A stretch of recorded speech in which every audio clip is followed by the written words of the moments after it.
Home usually means safety and security. For this Palestinian family, it's the opposite. Surrounded by illegal Israeli settlements, threatened by increasing attacks by settlers, Mus'ab Sufan tells us his family is left with no choice but to lock themselves in. We can't leave the house alone. My sisters got married and I couldn't even go to their weddings. They are always hovering around. He says Israeli settlers want them out so they can move in. But this is the only home they own and the only land they know. They call themselves the guardians of the hill.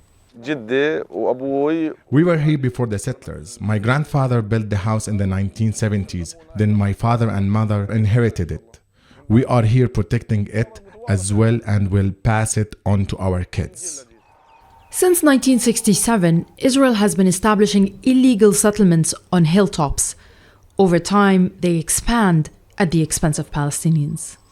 The Sufan family says they will not leave their home on the hill. For them, this is how they experience Israeli military occupation, violent attacks, illegal settlements, and land grabs. Let's now move to the center of the occupied West Bank in Qalandi refugee camp, where for one family, the occupation means tragic losses of life. It was a bittersweet moment when Sami's new grandson was born in 2005. They named him Yasser after his uncle, who was killed by Israeli forces 4 years before. We wanted him to bring joy to the house. I was happy. He was born in Jordan and I traveled there to meet him. But in 2023, and just a few weeks before turning 18, Yasser was buried in the same gravesite as his namesake, both killed by the same army. Not only them, Sami's sons Samir and Muhammad were also killed by Israeli forces in 2002 and 2015. We do not bring children to this life to die, but to live.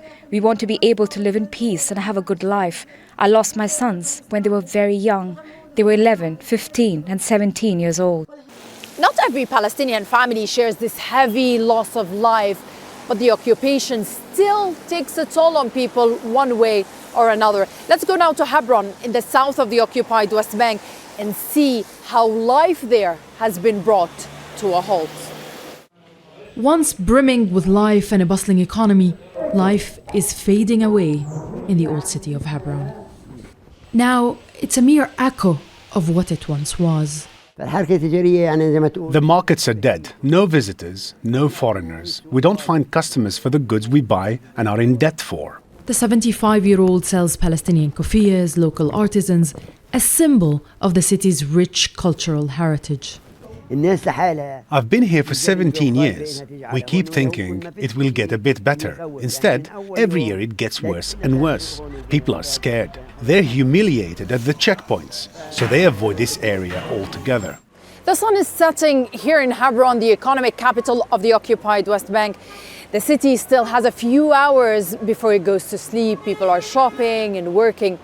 But the sun has set way earlier in the old city of Hebron. Palestinians say time too is a victim of occupation. Lost in queues, alternative routes, checkpoints and closures. Time stolen from a nation stuck in waiting. Nida, Ibrahim, Al Jazeera, the occupied West Bank. Make sure to subscribe to our channel to get the latest news from Al Jazeera.